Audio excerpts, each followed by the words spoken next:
Can you scroll me down? I'm sorry? Can you scroll me down? Scroll what down? I'm not done yet. I want to make I'm sure we're sorry. streaming. My apologies. Otherwise, I would. My apologies to the chef. Your apologies are accepted. It looks like we're live. Hey, folks. Welcome to the GeoSnippits Reboot Podcast Peyton Pre-Show. Peyton. It's Peyton. It's Patreon Pre-Show. No. Patron Pre-Show. There you go. All right. Looks like we're streaming. All right. Let me go over to this mouse over here so I can go and do this with our chat room. All right. There we go. Static's in the house. Hey, Static, how you doing, sir? The little one's got to be getting older now, right? She's like... No. Was she like 12? 13 or 14. Wasn't she engaged? I think. Just last week. Yeah. I thought I read it in the Irish Journal. Yes. Right next to... She called. Did she? Yeah. Right next to, what is it, Smashing Molly. Which isn't her name, by the way. I'm just... No, it's not. It's an Irish group. So, yes. Good. Actually, that's one of the things I have a slight issue with when it comes to Pandora. They got me hooked on Irish pub rock music. Yes, it is a thing. Yeah, and you've gotten Amanda hooked on it, too. And I got my daughter hooked on it, too. And the problem is the total amount of... I'm going to have to turn this down a little because it looks like I'm maxing just a smidge. It turns out that they only have X number of, amazingly, so many Irish pub rock songs. Oh. So you hear a lot of them over and over quite a bit. So, yeah. Good. Yeah, we're up. Yeah, we're up. We're cooking. Yeah. It just looked like my gain was maxing just a smidge. Yeah. All right. So we're here. All right. Good. Hey, folks. How's it going? Welcome. For the people that are new, welcome. Glad to have you here. For the people that aren't new, we're welcome too. Still glad you're here. We're very glad you're here. Mm-hmm. It's good stuff. Yeah, it's yes, we are talking Irish pub music, and there is not too many songs, unfortunately. Well, there might be. They just play the same ones. They need to expand. Pandora needs to expand their collection because I'm really hooked into it. I love it. It's really good. Yeah, some of them just don't play as much. I know. Yeah, good stuff. Let's see. Trying to think some of the other ones that were going on, but that's the ones that I'm going. Did you get your ducks in a row for the HQ Duck Dash? My ducks are in the same pond, and I'm pretty happy about that. Yes. Never mind in a row. Right. Well, they are kind of in a row because yours is don't show the number on the front. You can show the rest of it, but just cover up the number. Yeah. They're not going to be able to see that ones. Now she picked greed as her deadly sin. Yeah. And on the other side of the big card here gives all the information about, well, you can just read it if you want. It says, I'm in a trackable race. Move me along. Right. The HQ Duck Dash, July 20th through the 6th through August 20th. Please get as many miles as possible. And it's got her tracking number. It's got the tracking number. After the race, please see my goals on my travel bug page. Yeah. And mine is gluttony. Go figure. And here's all the little ducks in a row. All the ducks in a row. Very, very cute. Yes. Very neat. Mine says basically the same thing, only mine is gluttony out of the 7 sins. Yes. So, yeah, little yellow duck chewing on some ribs there. Actually, wouldn't that be kind of weird if it was actually chewing on duck? That would be odd. You're weird. Just saying. So, yeah, they were actually supposed to go... we haven't either, Memphis. Clearly we haven't released ours either. Right. So we're going to do that. Actually, I don't think I'm going to have time tomorrow. You're not working. No, not tomorrow night. We have our niece's. My niece's second birthday. Now she's your niece. Yes, my niece. When she's good and sweet and lovely and loves her Uncle Andy.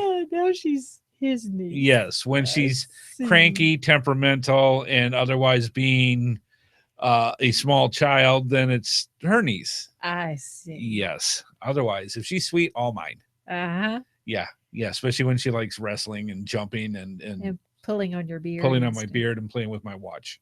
Uh-huh. So anyways, that's her second birthday tomorrow. So she's we were going because Static J, I don't know if he's still in. Hey Peng. So Static J was here and he's in Ireland and he's got a little one. He's got a wee one too. And I'm trying to remember is she's got to be pushing about the same as Abby. She's got to be 2 or it can't be 3. It's got to be 2. She's got to be 2 at the most. Yeah, she's got to be 2. Because it seemed like yesterday when she was born. I know. Yeah. It seemed like yesterday when Grayson was born. Yes. And he's 4. And now he's beating up Spider-Man. We let him, everybody else too. Grayson is all boy. He is all boy, and he loves to wrestle and punch and do things. Yeah. So the creative way for we're going to have him is he's going to battle Spider-Man whenever he feels like punching his sister or anything else. He's going to battle Spider-Man instead. Yeah. Well, I got to tell you, he defended her. I told you about that. He defended her. Yeah. A little boy was poking her, and she's just wee. She's just a wee one, you know, and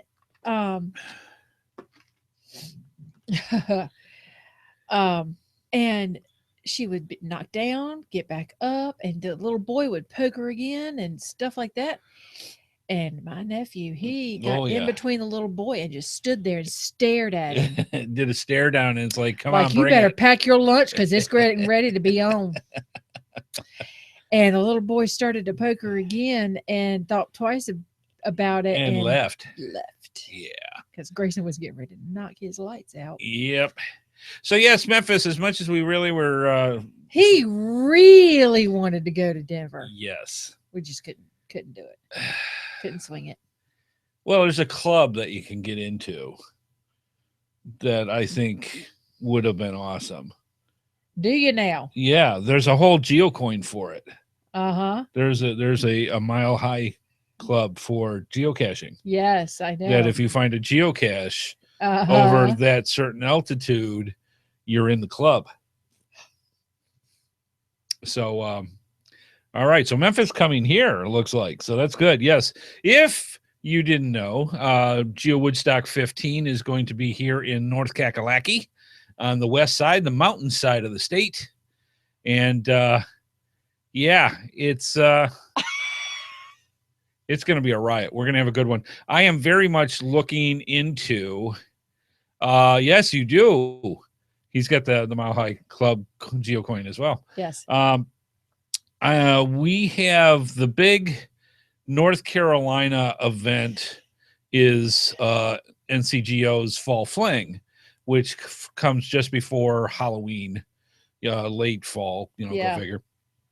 And I'll be talking to a lot of early fall, but talking to a lot of the members that are going to be running Geo Woodstock. So I plan on getting a lot of information and jumping on. Are you going to volunteer?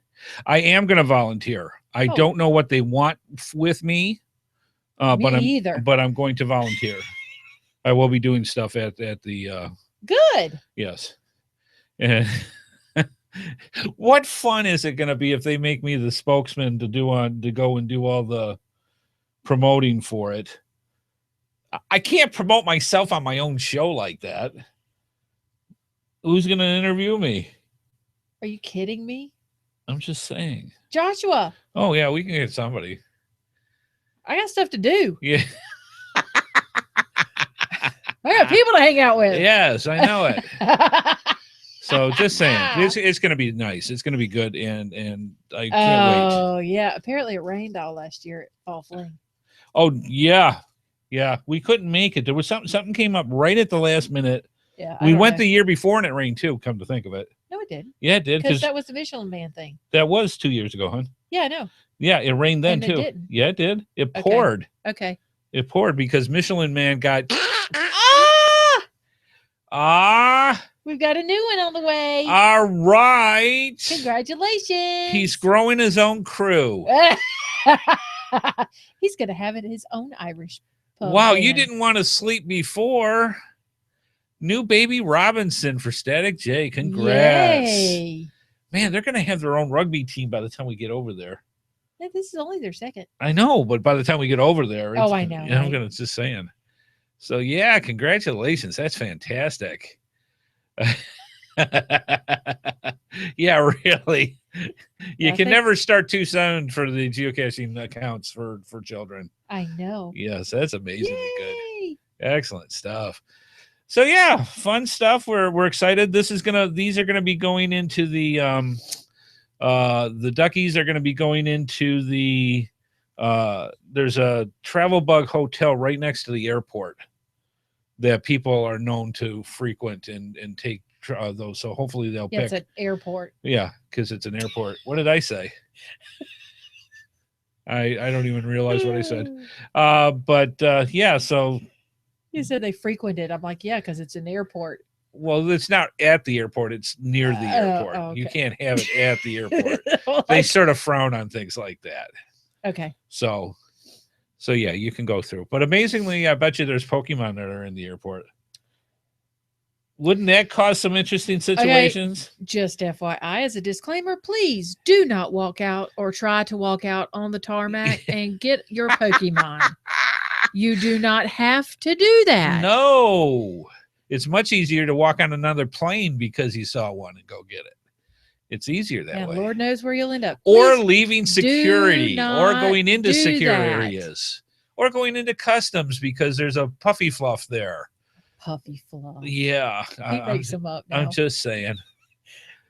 We're terrible because we played it like just before we got here. So yes, but we did not walk out into traffic or walk in front of a train or anything like that. We didn't do anything stupid. Top ones on the list so far are the lady that had to get rescued from a tree. Yeah, because she climbed in New Jersey, in a New Jersey cemetery. I'm not making. You can't make this up. Natural selection. No longer can say, "Oh, those crazy geocachers." No, they can't. They have no right to say this with all the stuff that's going on. Better not hear it. They went, the one was a lady in New Jersey cemetery, climbed up a tree. I'm dying to find out what color hair she has because they won't even say her name. I understand. It's embarrassing. Yes, it is. She should be embarrassed. To be pulled from a tree. Yes, there's a video of the guy in Boston who ran his car into a police cruiser with 4 other policemen around him, all with video cams, playing Pokemon Go. And not only that, he kept going until they stopped him, and he said, "That's what you get for playing Pokemon." Yes. You're Did not say what the alcohol level he blew on that one, but I'm just saying. The other one, okay, another fun thing. If you really want to get into this, Scott Burks and Shorty Knits, I don't. Check out Geocaching Podcast last night because we got into what other augmented reality location-based or games should be taking as an example from geocaching. But the other one is really. Not walking in front of traffic or driving while you're doing it. Right. The other one is, and I did not make this up, in Yugoslavia. Oh yeah, this is a bit They better. are actually having to warn people not to walk in the active minefields going for Pokemon. What part of Jigglypuff got into the game? You can't say, well, blame Niantic. They put them there. No. You need to use the thing between your ears. Okay. So anyways, we get off our rant. I'm going to get off my soapbox. Who's we? I don't know. It's us. But otherwise, we're having fun. We're getting cool stuff. You know we in here? Ingress, awesome. Now, Static, I know, is like an Ingress guru's guru. Static J's in the chat room. Static, what level did you finally get up to? Like 86 or something? Static was in it for a while. I think he kind of got out of it for a smidge. I don't know if he's still in it. but he was like a guru. Yes, the fatal shooting of the Pokemon player in New York. Yes. I mean, really, people, come on. They can't sit there and really foo-foo us anymore because no, we're just blowing up pine trees, really, with bananas. Yeah, and that's not even us. Yeah. The kicker is with this, and we got into the discussion last night. Why is it so much different for geocaching? One of the things is, and it's one of the people's biggest gripes, is the guidelines and the regulations that geocaching.com established from the get-go, saying this is how we're going to play our game, so that, like you, as you watch your 2-year-old toddler, keeping them from killing themselves. Yes. That's why they have the guidelines and the rules. Pokemon Go, with geocaching, you have logical thinkers, yeah, keywords. that has to use the brain to find said geocaches. So that's a certain niche of people. There. Yes, there's an intellect. This is going out to everybody that can open up a smartphone. Every 12-year-old child. 12, mentally or physically. It has nothing to do with. No. So, yeah. And I use it to actually just as a brain dead way of killing time. Yeah. Really. I mean, it's a brainless activity. It really is. Yeah. So anyways, enough of that. It's hard once you get rolling on it. It's like, oh my God. No, once you get Static J got to 10. Due to lack of time. Kids will do that. Now with number 2 Ingress. Yeah, that's what I mean. Oh, okay. With number 2 on the way, it doesn't get any better. Yeah, even less time. Yes. One of my coworkers has 4. Yes. Children. Yeah. And we love our kids. Just saying. Yeah. But it's good. Anyways, positive stuff. I mean, it's just, I like to see the cool stuff that hopefully that will be happening in the next couple of years in geocaching. I would like to see some stuff happen. Whether it does or not, it's not going to deter me from going out geocaching. But it's just some niceties that I would like to think. It's like potato chip Static. He says he's going to go till it's level 16, then he's out. You have no idea what it takes. It took me forever just to get to level 8 in Ingress. I cannot even comprehend doubling it. But that's how it is. Anyway, go ahead. But yeah, it's amazing how I'd like to see geocaching expand and get some cool things going. Yeah. And because I don't know, you can't kind of call it the secret game anymore because there's more people out there now playing other type of and that's cool location-based games. So we're just now another one of them. But and it goes out to that. I would much rather be able to pick up an object that I hunted for, sign the log, appreciate what got into putting it there, and then going on and finding the next one. So I think that's one of the reasons why people always, you get away from geocaching for a little while, then you come back because it's like, once it's in your blood, man, once you get into that wanting the hunt to go out and find geocaches, it's fun. It's a great now. And again, it's not wasting time. You're out, you're walking around, you're using your brain. Yes, exactly. And going from there. So as long as you're using brain and thinking. Yep. Awesome stuff. Yep. Weather-wise, it's been interesting. It's supposed to be, I'm all set to go out Saturday and Sunday. And it's going to be mow the grass. I'm not mowing the grass. It's supposed to be 95% humidity and 100 degrees or more, not including the real feel, which will be about molten lead. I am going to get a couple of goats for the next 2 months because our grass right now, we haven't cut it. I have not cut it in the past couple weeks. And that's not true. I cut the one patch last week early, but it needs it again too, because we've gotten so much rain. And it's just growing like a weed. Well, most of it is weeds and it's knee high. And it's literally supposed to be 100 degrees or more Saturday and Sunday. So, yeah.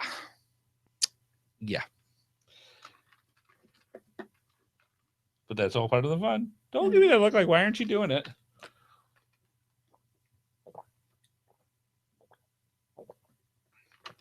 So anyway. Yes. So we hope you have some good plans going on for geocaching the weekend. Hopefully yours isn't going to be in a molten volcano and that you'll be able to get out. But yeah, that's the other thing that came up already. Tell me if I'm crazy or not, but putting out Halloween things already is a bit too soon.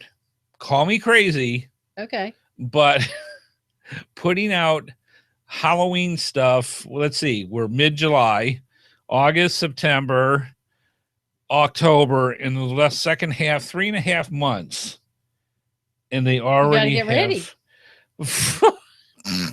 Maybe when it comes to going out and doing some, wow, newsflash, Memphis Mafia is taking his family out going geocaching during the weekend. I think that's awesome. I do. I'm just making fun. I think it's awesome. They do all the time. I wish I could go on 3/4 of the trips that they're on. Yeah. Because they go see all the cool stuff. Yes, and exactly. Colorado is like gorgeous. Yep. But yeah, 3.5 months in the Halloween stuff. We were in a Cracker Barrel and it was already up. What was the other spot that already had it up? There was something else. Grocery store? I don't know. I don't know where else you saw it. All right. Somewhere else that it had Halloween stuff going. I mean, the back to school, I can almost understand now. It's still not into that. It's okay. Give them August. We got year-round schools here, so that is true. Yes, please. Yay! They've made their hotel reservations. Yes, I know it's gonna be awesome.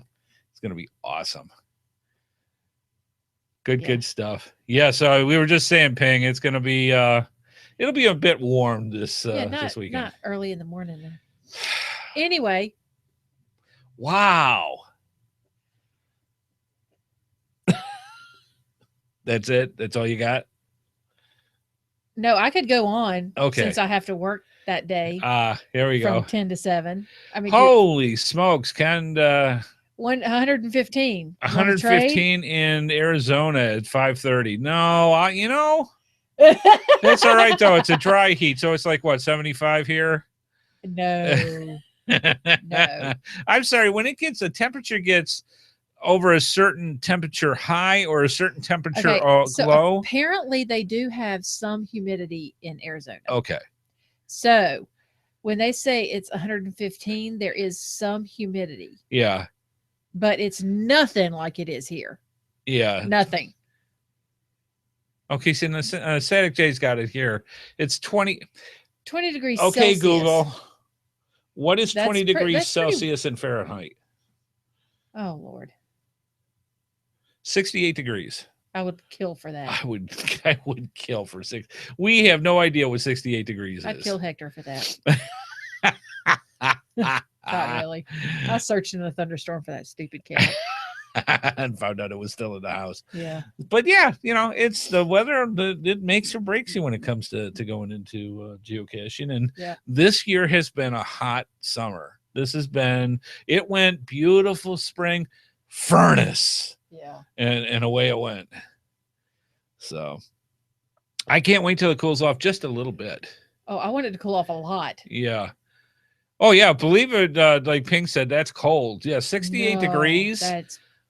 There are people that I have talked to here personally that have lived here in North Carolina that anything under 60 degrees is like what we would consider hard winter. They just cannot take 60 degrees. 60 degrees is pretty good. Comes from the lady that has a range of 6 degrees, one way or other, being too hot or too cold. And that's hot for Ireland. Yeah. North Ireland. Yeah, 68 degrees, I would kill for that. Yeah.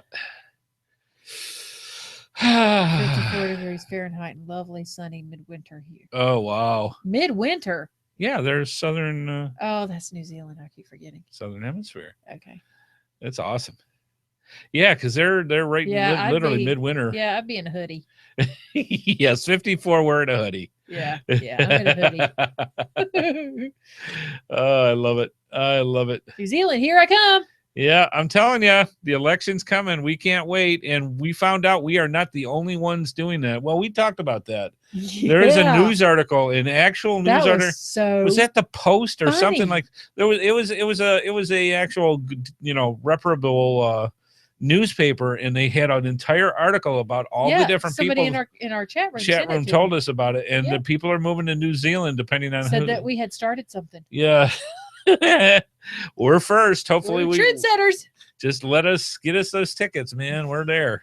Apparently they're like $5,000. Then somebody sends us those tickets and we're there. Otherwise, Amy's going to be strutting along down here someplace because I will be here. I'll be there looking for the Xena and the Hobbits. To be looking for some kiwis. Looking for the kiwis. Possible. Yeah. Yes.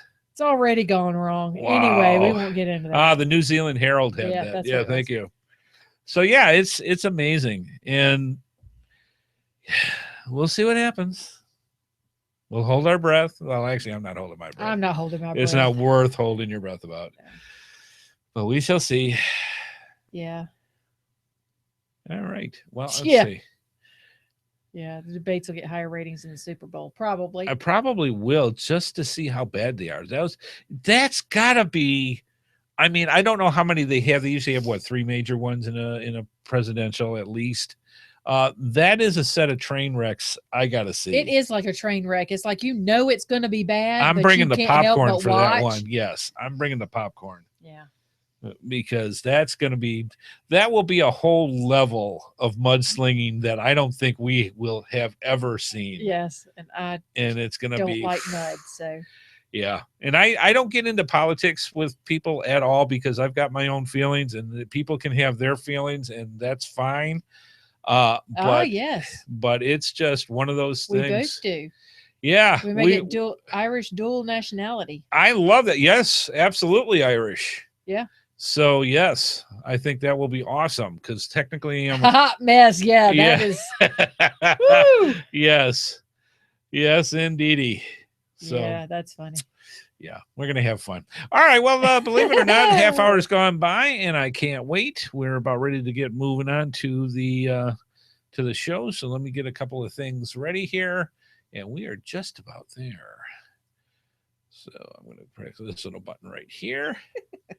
And I'm going to come over to there. And I think we are about ready. Are you ready? I'm ready. Sure. We're ready. Let's do this.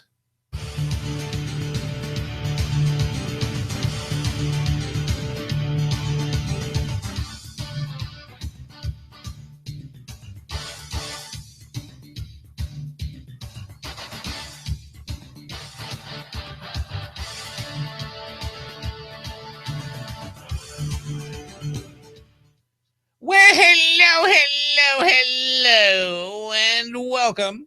Welcome to the GeoSnippits Reboot Podcast. I'm your host, Andy HeadHardHat Smith, and I am here with the wonderful, the delightful, the weatherish type woman that I know and love and adore, wife Amy, who is here. Weatherish because, yeah, you do not do well with just about any kind of weather, period. What? You just don't. If it's thunderstorms, if it's snow. Dude, I was outside in a thunderstorm. Yeah, but that was looking for our cat. Yeah, but I was outside in it. Looking for the cat. So? That you were going to kill. And the second I found it, burst into tears, sobbing. That's beside the point. I do fine with weather.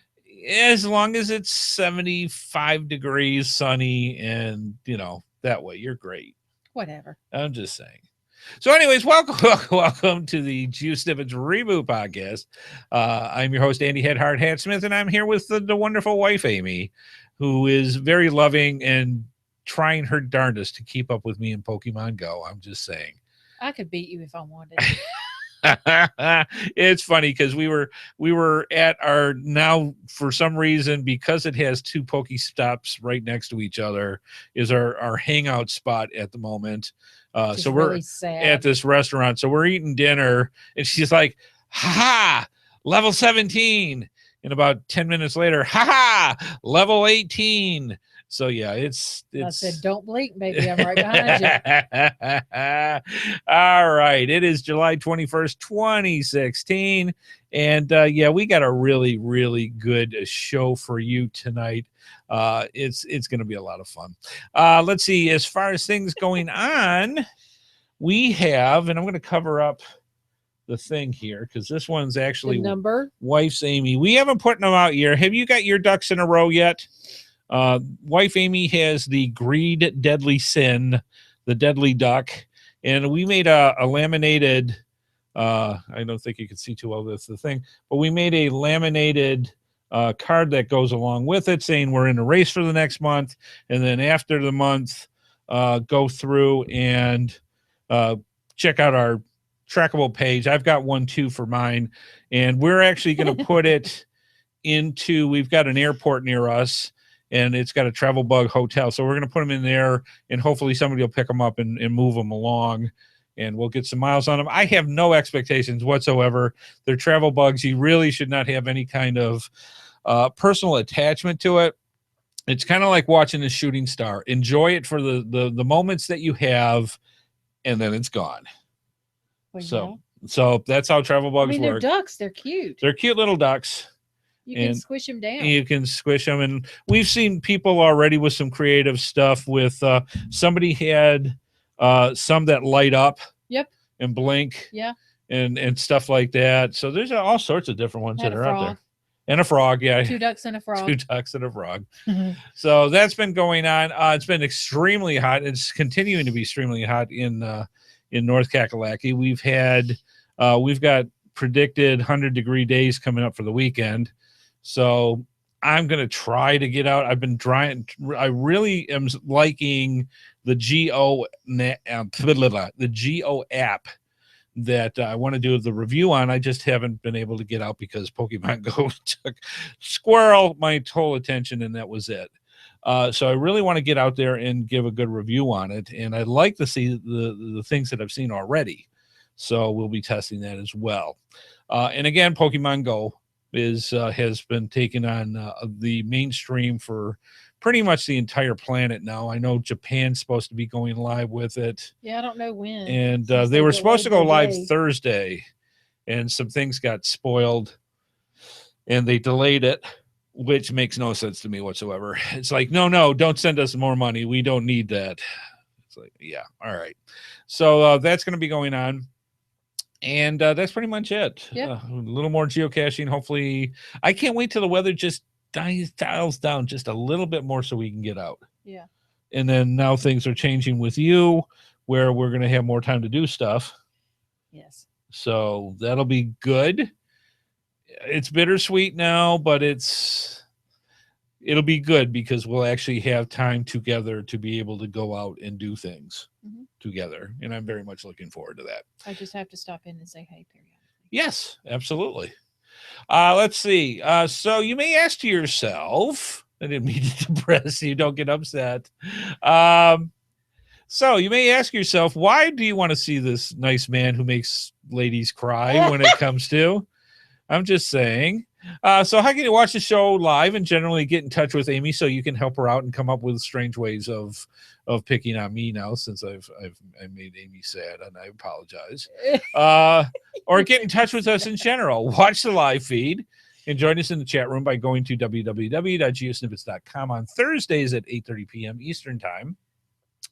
We also have all our social media links for you, including YouTube. Please make sure you hook into and subscribe to our YouTube channel. Just look for HeadHardHat's YouTube channel and click on that and subscribe so that every time we do a podcast and once we actually are going out and geocaching more to do vlogs and such, they will go right into your subscription box and you'll be able to find us right away. Finally, we also have. Keeping you awake? I don't know what it is. I'm starting to get the yawns all of a sudden. I'm not quite sure why. Finally, we have our voicemail line where you can call in your questions, your comments, or suggestions of the show by calling 919-341-9519. Or for the folks that don't want to worry about charges on their phone, all you have to do is go to www.geosnippits.com or geosnippitsreboot.com and select the Send Voicemail tab, which is on the right side of the screen. There you can record your voicemails via computer, tablet, telephone, computer with a microphone. Now your international viewers can call us for free, or anybody else. Give it a try. We use SpeakPipe for that. It works very well, and we love having it. And the great thing, like I said, it's free. Be sure to give it a try. Now, we do have some viewer feedback, and I'm going to say right here, it's a little lengthy, but I actually had to cut a bunch out. Wow, really? To get the gist of this, Okay. This is from Merlin 1392, aka Tim the Dive Master, aka Tim Green, and so I'm going to let wife Amy go through this. Okay. And then, all right, we shall go from there. He says, "Hey, Amy and Andy, I'm a relatively new listener and always listen while driving. Hence, I don't always remember things I want to do, like answer your water caching question. Well, the question is, have you ever found our poll of the week? And my chair just gave way. Okay. So bear with me as I sink. Water right up the nose. Good. I found it fascinating that none of the other answers marked finding a cache on a scuba, and sorry I didn't get my answer in. Your questions on last week's show prompted me to write. Here's some information for you to pass along. I am a PADI, Professional Association of Dive Instructors, Pro Dive Master. I'm also an avid geocacher. One of the scuba sites I follow talked about dive caching a few years ago, and I was hooked even deeper. A PADI instructor, I'm assuming I'm saying that right, and I have created a distinctive specialty, which is a dive certification and training all about geocaching and dive caching. I'm totally all about that. We first have to introduce the topic, and then we discuss differences in caching above and below the water and some extra hazards that dive caching presents. OpenCaching.com used to have a category just for dive caches. Geocaching.com does not. So if you want to find dive caches, you have to do an attribute search or generally search on 5.5s.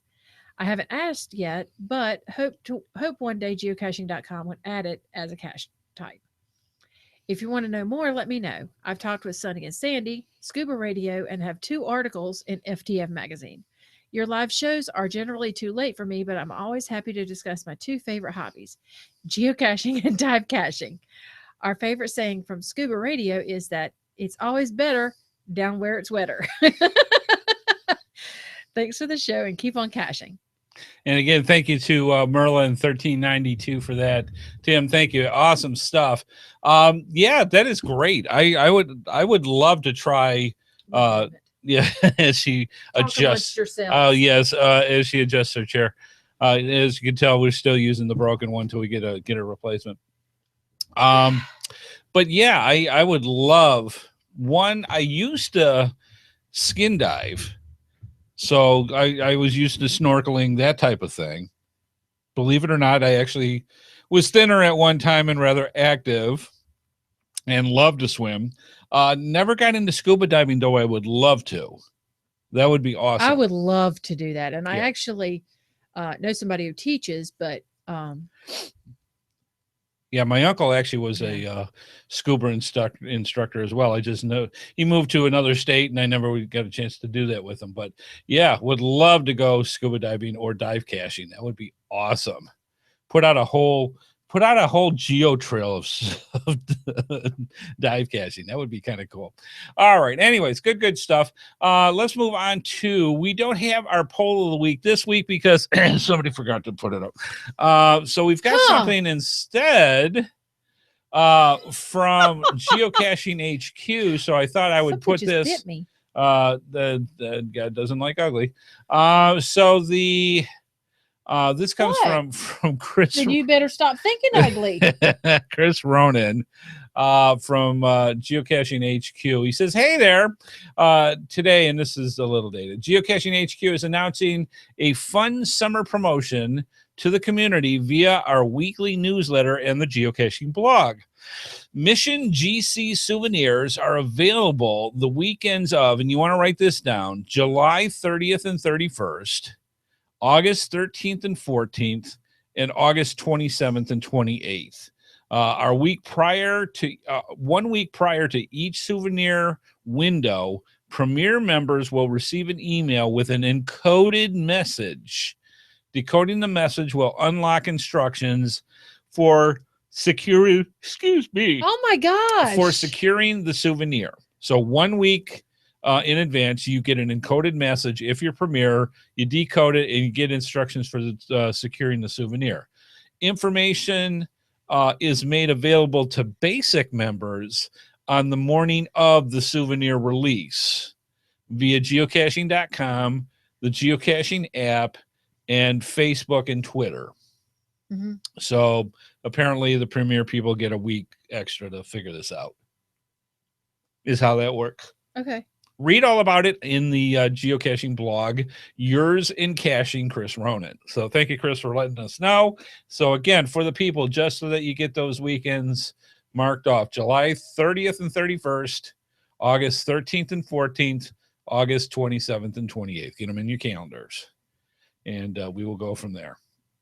All right. And another poll just like that one. No. If we had a poll, because somebody forgot to put it out. Now, the new one's out for next week is already out. It is out already. Cool. Can I vote now? Yes. Right now? Go for it. It's out there. Can I find it? Yeah. So anyways, so that's it. Wow, what a start today. Let's move on.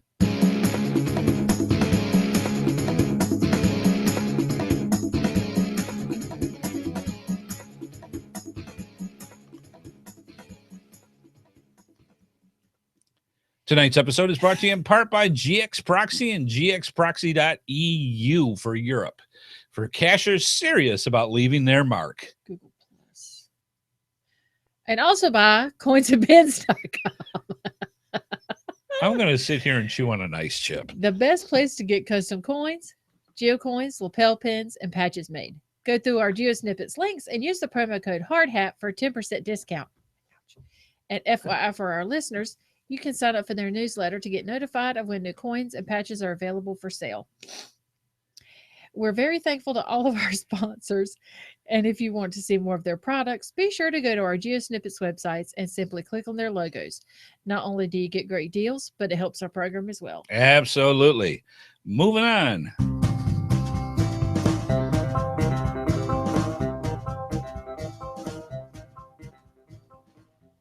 Yeehaw! Yep. Having fun while finding geocaches. GeoSnippits Reboot Podcast, episode 167. Now, about 2 months ago. See, there you go. There I am. There you are. So she just found it on Google Plus. It's that simple. So basically, a couple of months ago, we did a Geocaching 101 episode about actually hiding geocaches, all the different tips and techniques that you want to use when it goes to actually hiding a geocache. This one, I thought it would be kind of fun to do the opposite and go into having fun while finding geocaches and some of the techniques that, especially for our newer geocachers that are just getting into the game, they need that little bit of extra info and point of reference to help them find geocaches so they don't get frustrated. And that's what tonight's show is, to help them out. So did you vote? Yes. Okay, just checking. And others have already voted. Excellent. Good.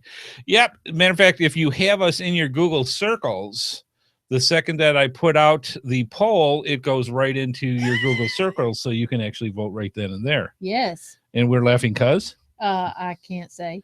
All right, so we'll move on. I can't repeat it. Okay, good stuff. That is okay, he's making fun of my keg. You can tell. All right, we'll do a promo because we want them to be a sponsor. Do we? Yeah, sure, why not? All right. The name of the company on this is Bubba. It says Bubba on it. And it's Bubba, and it looks like a nice keg. And basically this little beauty here holds 52 ounces of whatever you want. Yep. And it keeps things really nice and cold.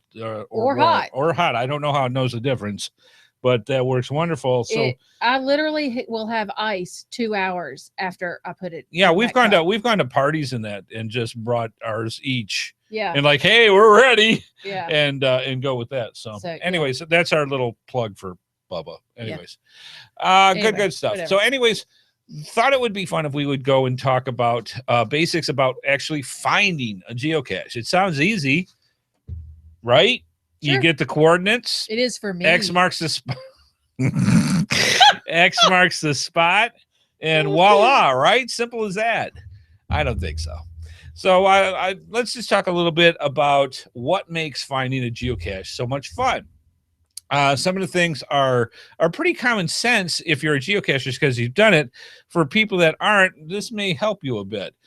There is nothing like, and yes, this is a direct dig against a certain other set of games that we've talked a lot about, finding and holding a physical container. There is nothing like the hunt of going out and actually finding a geocache, opening it up. Hopefully there's some kind of goodies and swag in it, signing the log, enjoying the creation of which you can hold in your hand and put it back. There's just no difference. You can't duplicate that same sensation as you can with other gaming systems. So we're just saying. Another one, geocachers, are smart. They're very smart. They're logical thinkers, and it takes that to actually find a geocache.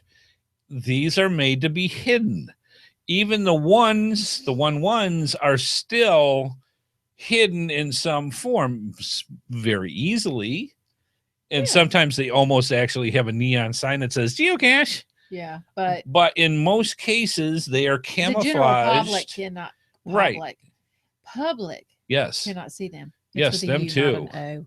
Yes. Public. The public can't find it. Yeah. So that's the whole point It's with not it. You have to use logical thinking to figure it out. And the more difficult it is, the more you're going to think. How do you go figure? Just saying.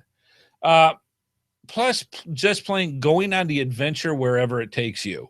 There are trails out there that you can follow. There are multi-caches where you can go into multi-areas. There are puzzle caches that will take you on an adventure.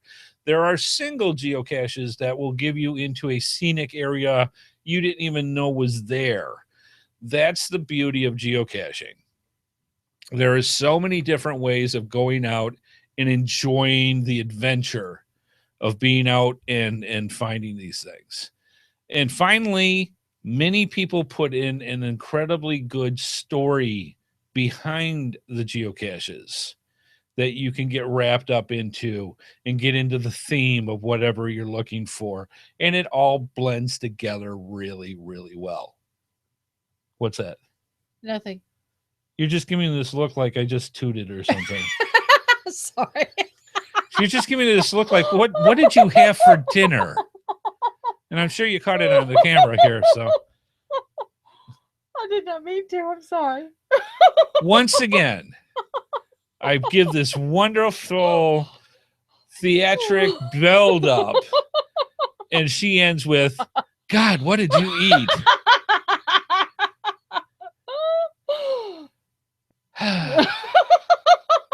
And this is what I have to work with. And you love it.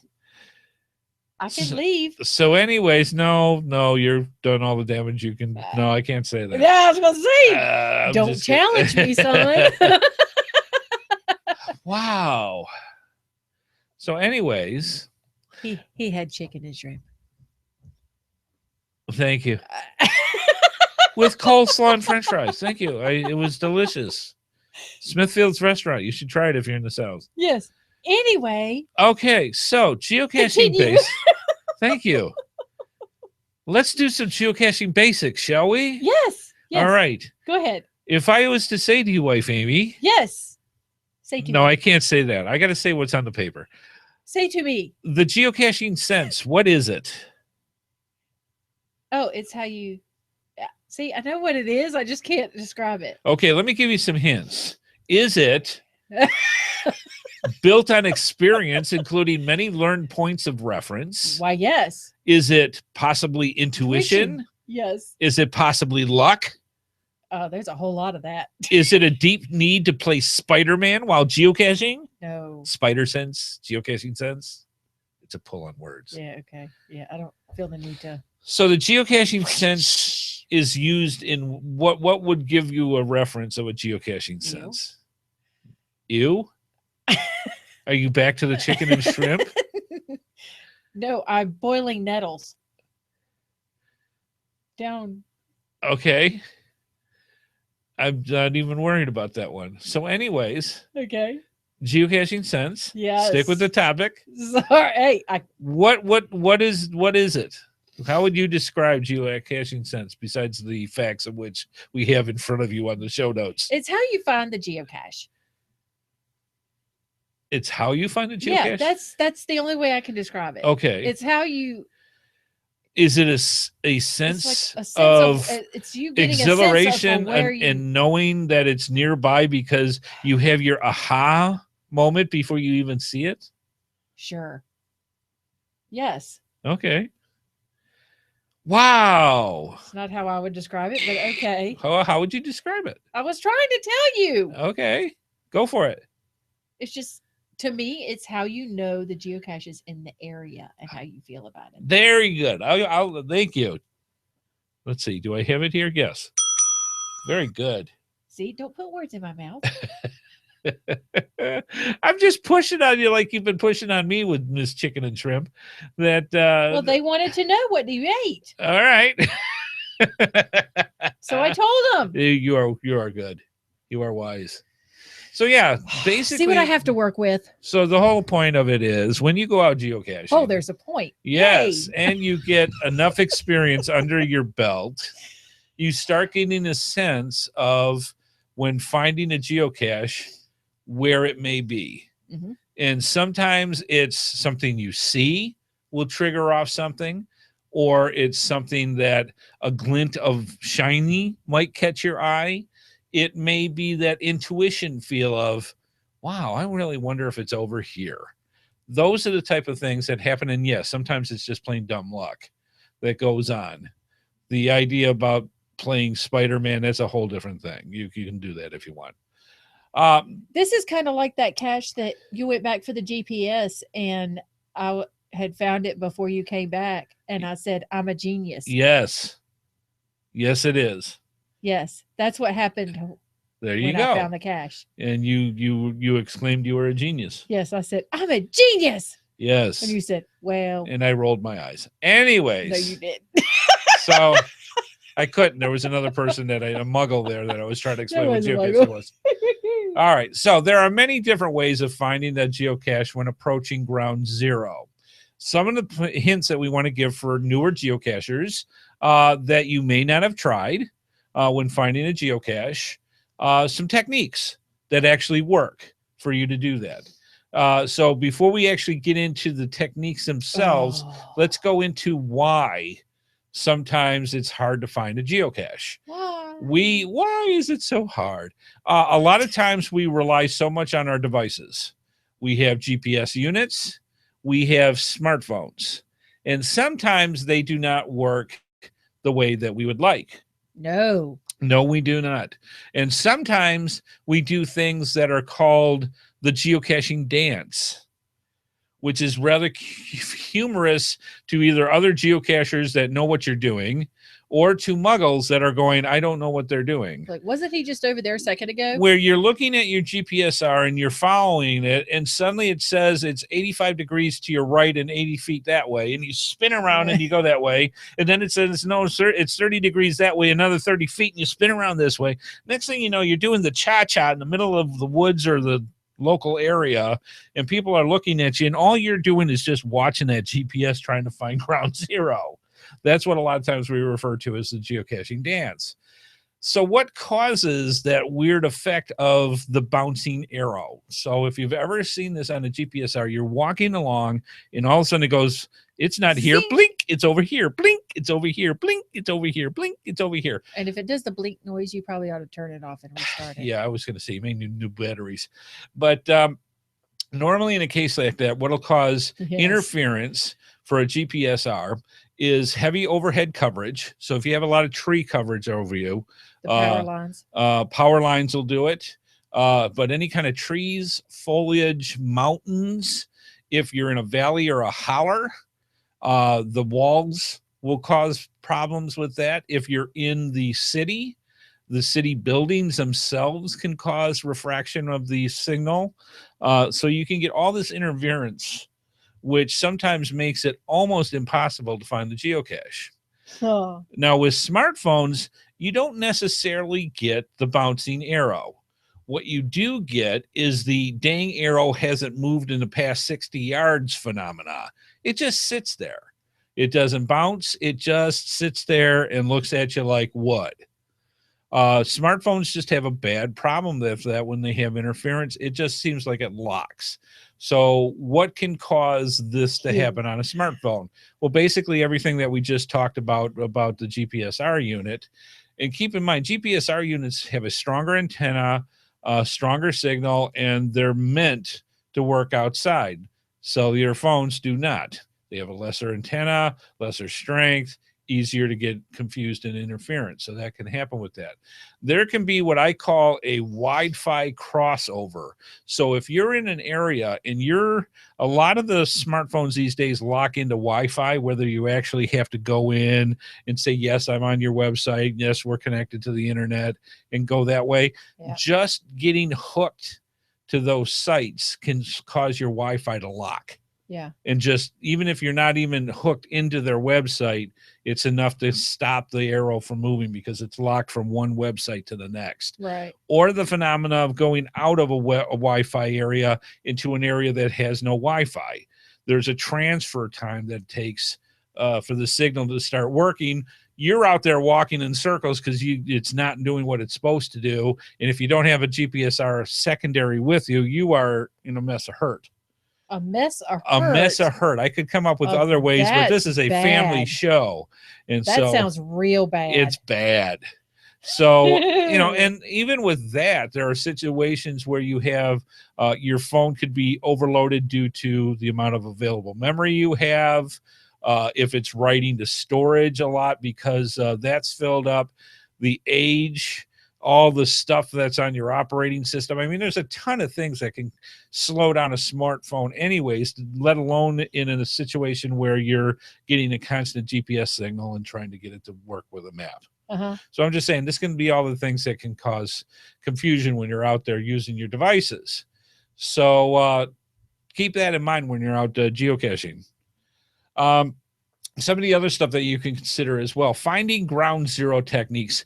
These are actually the work. I have used them many times actually for all these examples and found success with this. So if I was to say to you, what is intersection in a mathematical term? What does that mean? What is an intersection?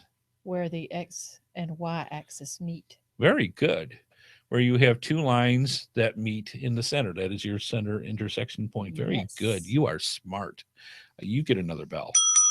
So basically where 90-degree approaches to ground zero. So the idea is if you are coming into ground zero and you get to the point and you still can't find the geocache.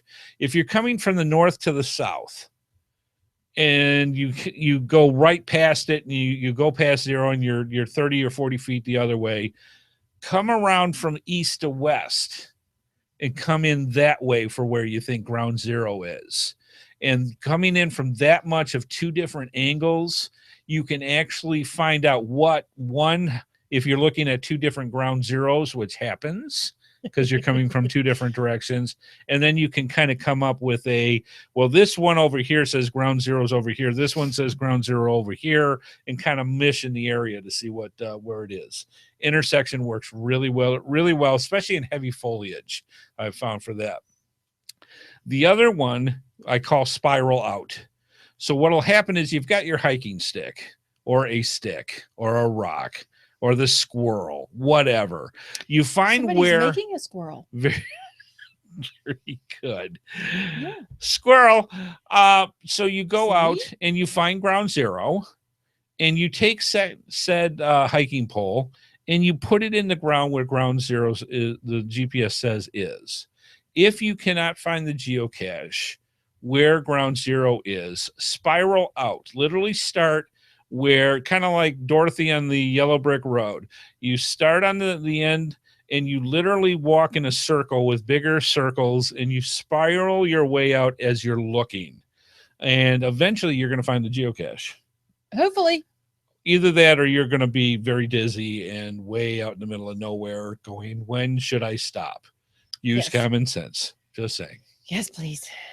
And the best advice we can give when it comes to geocaching in any form, when you're about 30 feet, 40 feet from where ground zero is supposed to be, put your electronics away. Put it away, put it in your pocket, open up the old eyeballs and start a-looking. That's why you've got them. That's why you've got them. It's really, really a great way to do that. And it's basically, it's as simple as going, and again, this comes with experience.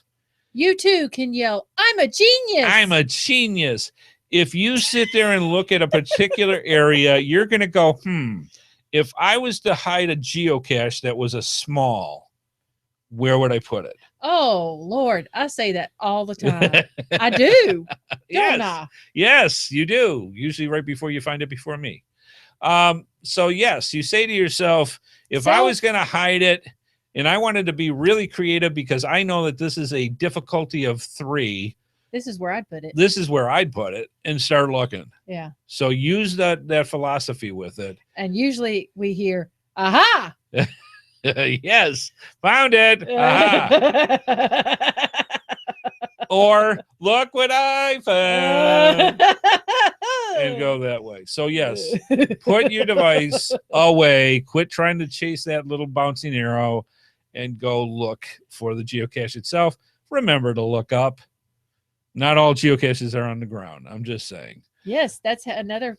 That reminds me of another time I found one before you. Oh, you're not going to bring up that swamp Spanish moss one, are you? It wasn't in a swamp. It was actually at a North Carolina college campus. Yes, you were way over there. Yes. I was like, I'd probably hide it under here. And it was. Yes. Thus, other things that are fun about geocaching. I'm a genius. You're a genius. There you go. All right. He said, "You're kidding." Yeah, it's like, oh, dough. Yeah. So that's all part of the fun. But you wish I was. Yeah, boy. It's like if I wasn't so far away from home. Ground zero suggestions. Something that you need to do too. When it comes to reading the description from the description page of the geocache you're going to go. If you read that it is a small or a regular, sometimes with micros, every time I say micro, what's the first thing that you think you pop in your head? Bison tube. Bison tube. It may be a bison tube. It might be a pill tube. It may be a nano. It may be a bison tube in a pine cone. The idea is if you have preconceptions of what you're looking for, many times it makes it a lot more difficult to find it because it's like, well, it's a small, it's got to be right here. No, and the next thing you know, you're set yourself up for failure because you're trying to make the geocache match what you're thinking. And having a preconception is very, very can throw you off the track when it comes up with that. So keep that in mind. You can actually fool yourself by having no preconceptions.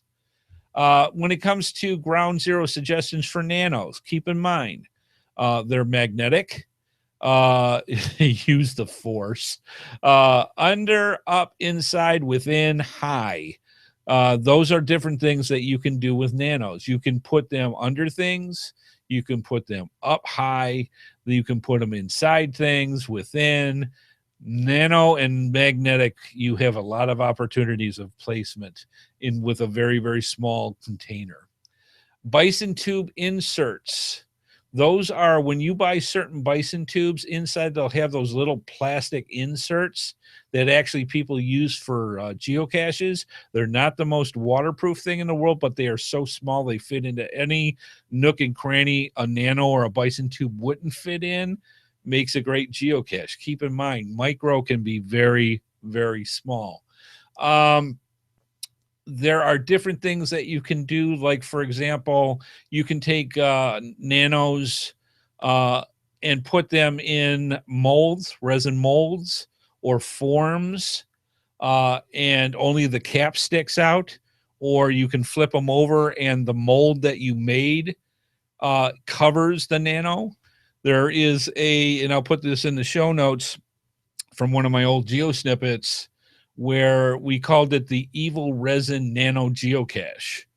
And it's a way that you use a styrofoam mold, you use resin, and you put a nano into the resin as it hardens, and then you camouflage the resin itself, and it makes it look like something like a pine cone or a piece of mold, anything but a nano. And how evil those can be. And it'll actually shows you step by step on how to make it. And we will put that in the show notes. Other things for ground zero suggestions are bison tubes, pill containers. Some of the things that are secret that I have heard more times than once and actually have had happen for me.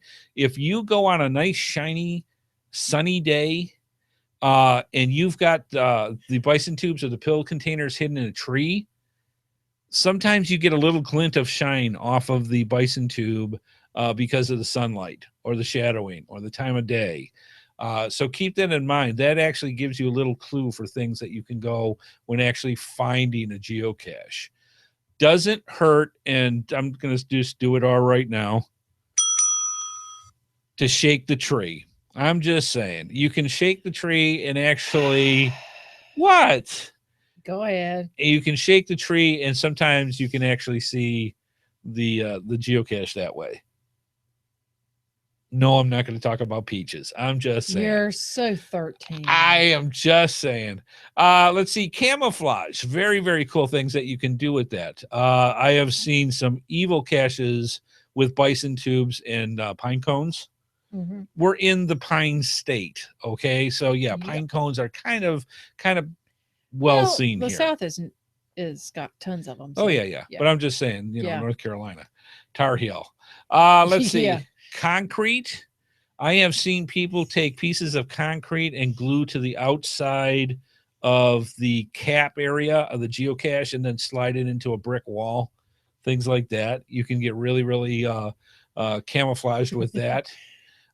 Molding into the environment in any way, shape, or form. So you can go to any hardware store like Lowe's and then go and get textured paints.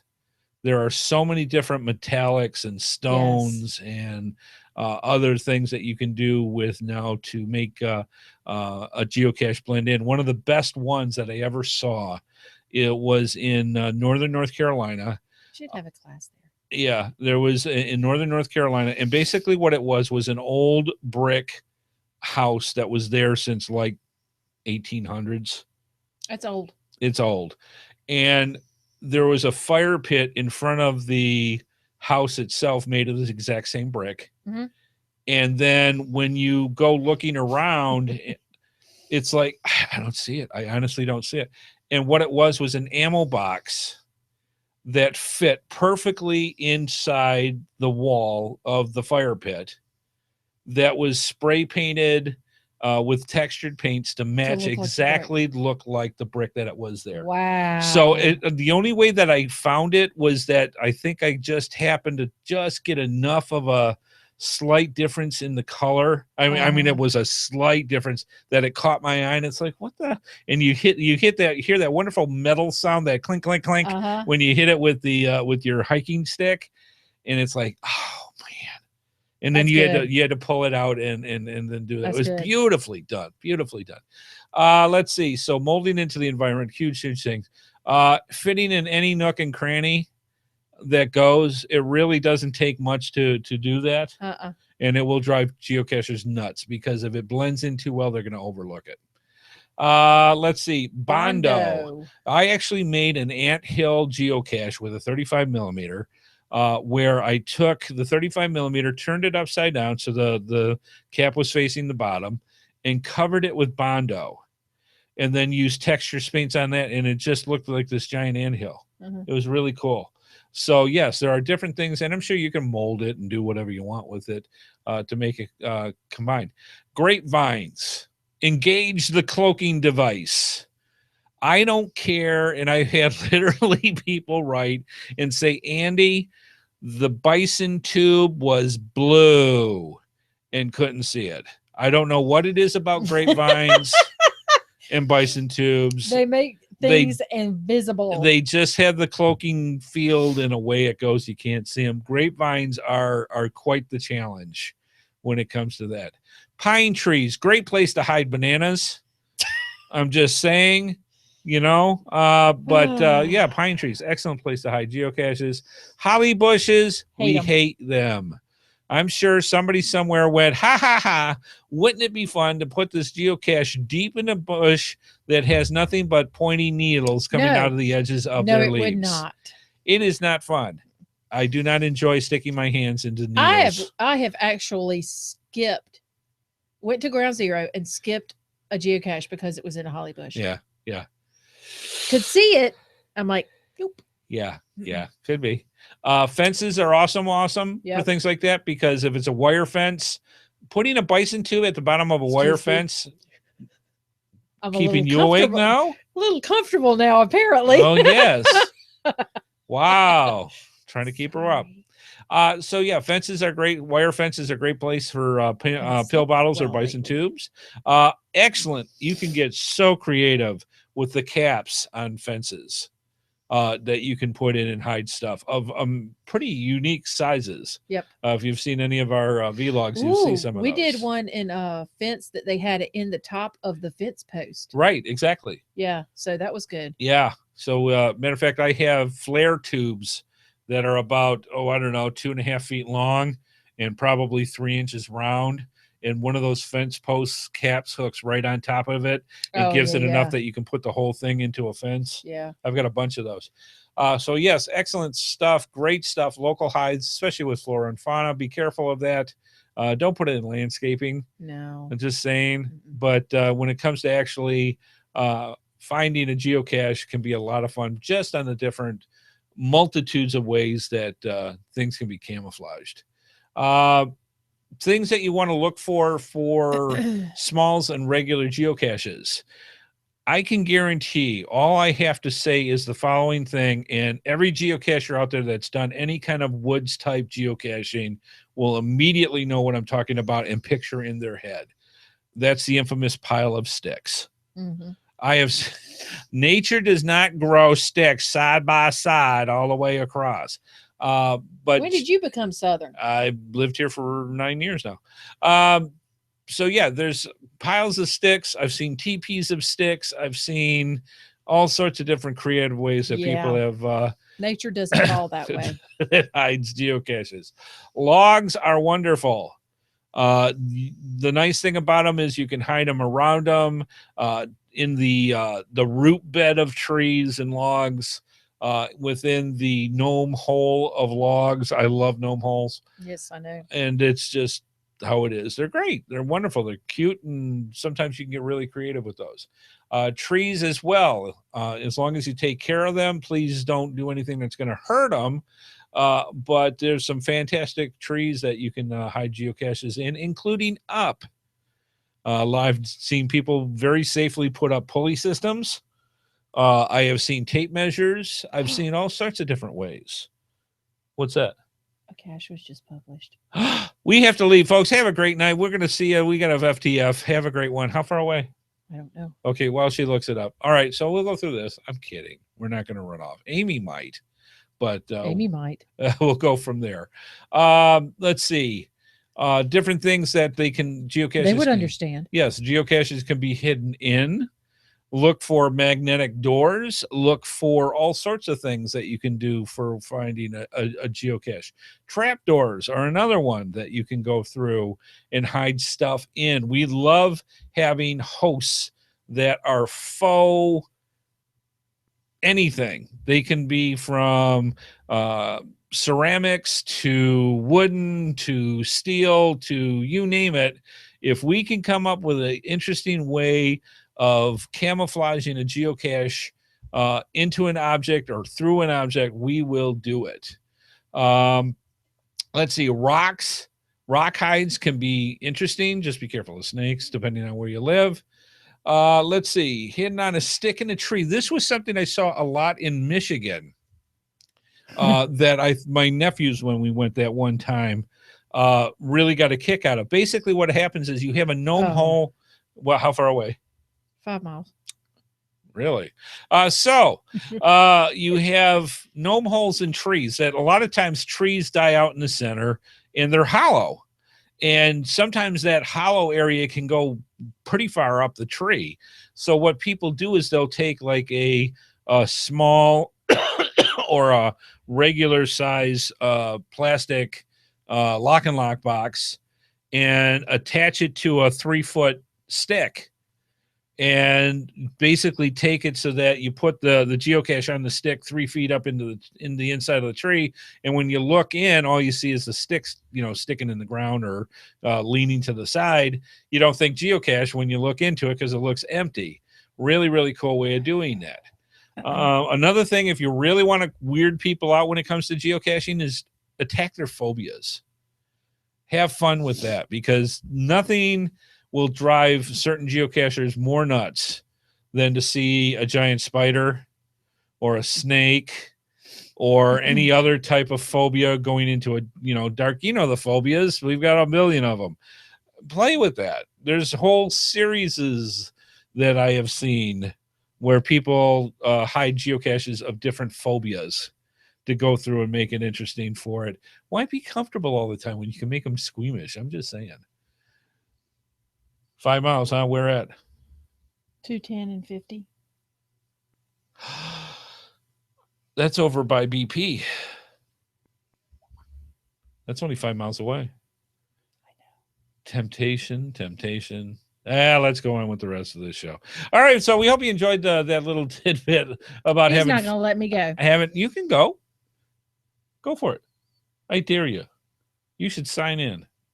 Sign into the Hangout with your phone. As she puts it down. We'll wait and see. So anyways, that's what happens when you get an FTS. Hey, Scott Burks had one show up on the show a couple of weeks ago, and he's like, man, you are about 1.5 miles from me being out on the road. Just saying. All right, good stuff. So we hope you enjoyed that about talking, having fun when finding geocaches.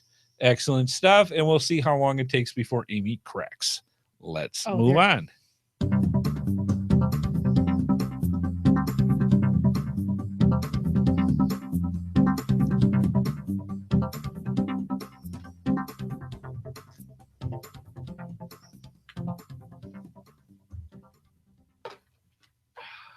Your support helps keep all the GeoSnippits Reboot shows running along.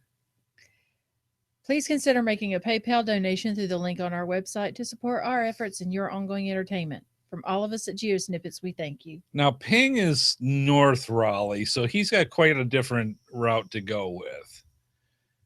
And he might have had a beer or two. So, yeah, I think we're still safe. All right, we're just checking. See what a first to find will do to geocachers? I'm just saying. All right. Also, folks, they're egging me on. They're like, go. I bet it. Somebody double dog dared you. I know, but who's going to flip the coin? I think I can flip a coin. We did the rest of the talking. I'm just saying. All right, she's out of here. You're going to have to call and tell me when you get there. Just call me on the phone, and we'll go from there. So she's going live off for a first to find. All right, so let me move some things around here as she goes off. I'm proud of her. I thought it was great. So please consider our patron program. It costs money, especially for gas when people take off on first to finds. And we are going to need that to keep the show going. So please, if you would head on over to the GeoSnippits website or GeoSnippits Reboot.com website and check out our Patreon, where you can, if you can afford it, please send us a couple of bucks each month or each week. We would greatly appreciate it. It literally helps keep the show going, and we greatly appreciate it. All right, while she's doing that, I'm going to switch a mic here, and then we'll go from there. Hang on a sec. That wasn't too bad. All right, so yeah, now I'm on to the next mic. Let's move on with the show. Let's do this.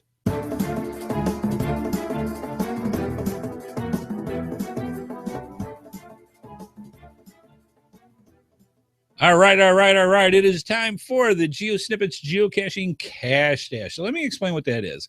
We have some of the best companies in the geocaching world. I'm getting my phone over here just in case she does actually call, because that would be cool. So we have some of the best companies in the geocaching world, and quite frankly, they'd like you fine folks to go through and stop on by and buy their products. And for us to showcase them, they send us these little goodie packages of love so that we can go through and send them as prizes to you each and every week. So I'm just making sure my phone has a ringer here, so in case she calls, just in case, if she makes it in time. So anyways, what we have for last week, which is question for episode 166, let me explain what the prize is. Hang on. And the prize from last week is from coinsandpins.com. It's our 100 Hides Geo Achievement Set. These are really, really beautiful sets that Coins and Pins puts out. They have all sorts of different Geo Achievements. This one is for the 100 Hides. So if you had 100 hides or more, this you can proudly put out. It comes with a fantastic Geo coin and pin to go with that. So that is the prize. The question was back in 2013, there was a challenge known as the 31 Days of August. What was the background color of the souvenir for the very first day, which would have been August 1st? And the answer to that was yellow. Yellow was the background for August 1st of the 31 days of August. So this is how this works. And I'm going to have to do this because wife Amy normally goes through, and I have this right in front of me. We have on my tablet, we have a random number generator that goes between 1 and the total number of emails that were sent in for last week's question. And I also have here all the actual answers that were sent in to us, the actual emails. So I'm going to take, this is wife Amy's job, is we have the magic geocoin right here, and I'm going to flip it, and it's either going to be heads or tails. If it's heads and the random number generator is 4, it's not 4, we would count down 1, 2, 3, 4 from the top. If it was tails, we'd count up from the bottom 4, and that would be our winner. It gives just a little bit of randomness when we do the show. So what I'm going to do is let you know that it was heads, and I want to have right here the winner. Let me see if I can get that. I got to get out the book to make sure we have a thing so that only geocachers can win only a certain amount for the month. And I need to get the page here. All right, so I want to make sure that this is right. So, and I'm getting the answer up on my tablet right now. It's a little slow. And I want to go, I got to write this down. Hang on a sec. Our winner for that fantastic prize, and yes, they got the answer together. The background color for the first day of the 31 days of geocaching souvenir is yellow. And the winner is Ken and Billy. Ken and Billy, you are the winner. And I will write this down for the next episode. Ken and Billy, you are the correct answer. And I want to make sure I got this right. Now, do me a favor, Ken and Billy, is if you would send us to gsreboot@gmail.com for episode 166, could you send us your address, and we will get that prize out to you fine folks. And congratulations again to Ken and Billy for winning that prize for episode 166. Way to go. Now, you might be saying to yourself, well, wait a minute. They just gave away a cool GeoCoin and pen set. I want to get in on this action. How do I do this? Well, it's very simple. All you have to do to be eligible to win the prize from the Cash Stash is, one, you got to get your answers in. You can't win if you don't play. For this week's episode, for episode 167, and I'm going to get the bottom third up for the people watching the video, all you have to do is get your answers in by 12 noon Eastern time Wednesday at July 27th, 2016. Email it to gsreboot@gmail.com. That's gsreboot@gmail.com. Subject Q1, very important for question 1, episode 167, which is this show. Make sure that you get your answers in by Wednesday, July 27, 2016. All answers will be put in a drawing just like you saw. And some weeks for the people in the live chat room, we'll have a second prize. Sorry, not tonight, but we do try to have at least one prize given away to the live audience each month. We're almost at the end of July, so I'm pretty sure next week would be a pretty good guess if we're going to have a prize given away to the live show. We did do one in early July, but I think we're going to have an extra one just for the folks as an extra treat to come on by and see us next week on the GeoSnippits Reboot Podcast. Now, for you to do this, what you have to do is we'll talk about the prize for episode 167, which is this week's show. And it is from coinsandpins.com. I'm going to hide the tracking number. It is a magnetic travel bug, turning your car into a travel bug. I have one of these on the back of my car. It's from cash-advance.com. And these are fantastic. I've had mine on for 3 years now, and it still looks brand new. These things are really, really heavy duty and really, really cool. They are magnetic. And that is the prize for episode 167. Here's the question. In 2014, there was a 7 Souvenirs of August competition, contest, whatever you want to call it. What was the icon or the graphic within the circle for the souvenir known as the Puzzler? Let me say that one more time for you. In 2014, there was the 7 Souvenirs of August. What was the icon within the circle for the Puzzler? Get your answers in for next week, and somebody will win that fantastic cash-advance.com magnetic travel bug. Make your car into a travel bug. Good stuff. All right. Excellent stuff. I think it's time to, I'm going to go slow here. Hopefully wife Amy will actually call. And we'll see, but I'll start wrapping up the show and we'll see what goes on.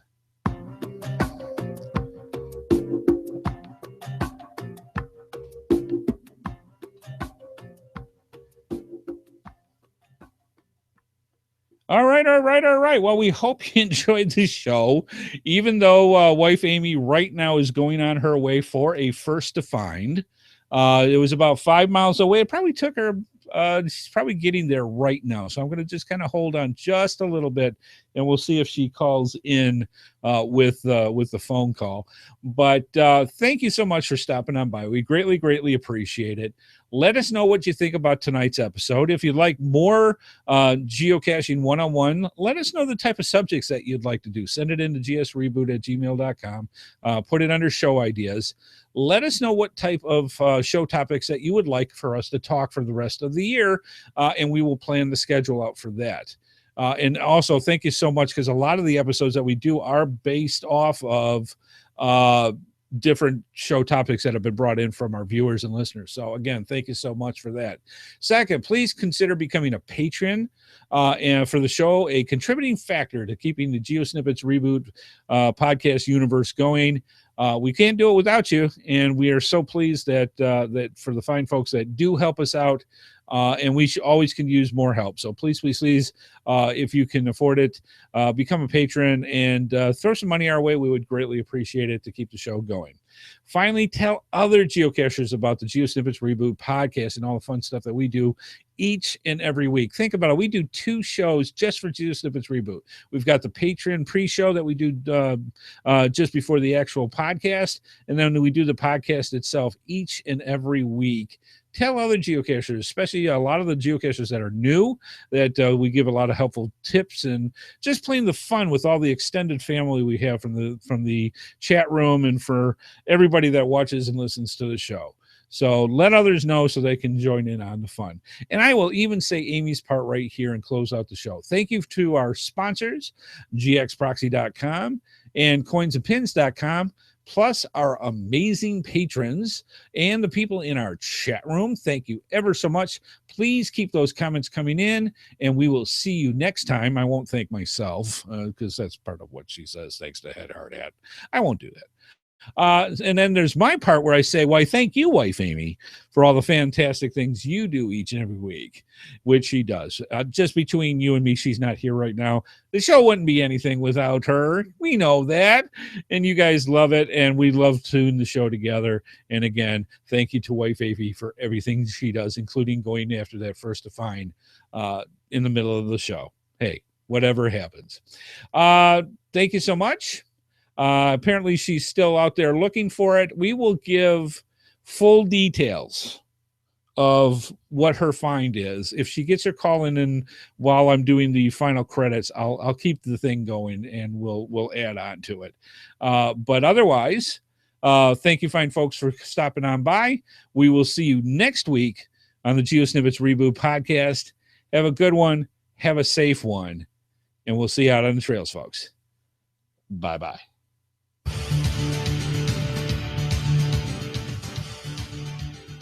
Please be sure to join us each and every Thursday at 8:30 p.m. Eastern Time for another episode of the GeoSnippits Reboot Podcast, right here on the GeoSnippits website at geosnippits.com. The video version of our show is available on YouTube, and the audio version is available on iTunes, Stitcher, Blueberry, the Tech Podcast Network, Google Play, and many of your favorite podcatchers. We love hearing from our viewers and listeners, so please leave your feedback by emailing us at gsreboot@gmail.com. Visit us through our social media sites or contact us via our voicemail line at 919-341-9519 or use our website Send Voicemail tab. The GeoSnippits Reboot is a HeadHardHat production and is produced by Amy and Andy Smith. This show is copyright 2016 by Andrew T. Smith. All rights reserved.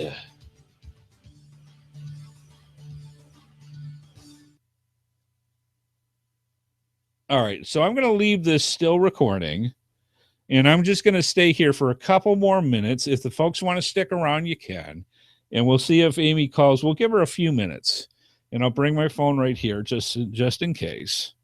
And then that way, if she actually does call in, we'll go through it and go from that, and we'll have this as extra content just in case. I give her a lot of credit. I really do.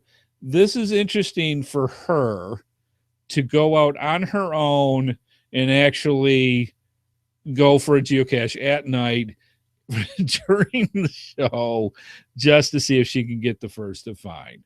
I think it's really, really cool of her, and I'm very proud of her to go through that. So, yeah, the good stuff. Other than that, I think a lot of the stuff I'm curious from the people that are still in the chat room, and a lot of people still are. I'm really curious to see what your thoughts are as far as what you would like to see, since technology is starting to break out a lot more now with the location-based gaming. What are your thoughts as to, should it impact geocaching.com? Should there be a let's see, that was just an email. Should there be... Amy Smith is live on Periscope. All right, hang on a second. Let me see if I can get this. You're not going to be able to see it, but you should be able to hear it. So let me get on Periscope here real quick on my phone, and I will turn this up. And it says, "Here, kitty, kitty." The first to find. So, yay me. Yeah, I was... Thanks for all the hearts, baby. Anyway, I am the first to find, so yay. And I will sign the log and hopefully not make anybody else upset because I was the first to find. Anyway, I'm really glad I didn't get a ticket coming here. There was some... She just blinked out a little.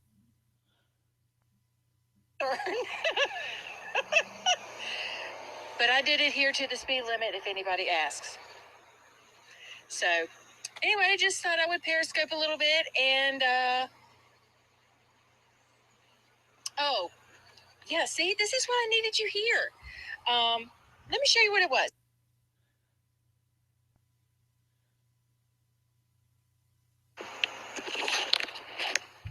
This was the container.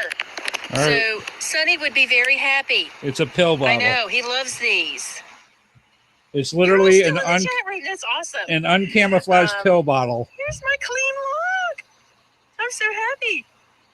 I won't tell you where it is because I don't want to spoil it, but you'll be happy to know that I'm in a parking lot. There's people out here, and I'm videotaping this. So, yep, I made it. Anyway, I just thought I'd say hi and let you all guys know that I did make it, and glad you came with me. Talk to you later. Bye. All right, so there you go, live from a Periscope from wife Amy. She got the first to find. That is awesome. All right, folks, time to let you guys go. Thanks for sticking around. For the people who did, that was really cool. And there you go, live on the podcast, wife Amy going out and getting a first to find. Awesome stuff. All right, folks, we'll talk about it more next week. Have a good one, have a safe one, and we'll see you next week. Bye-bye.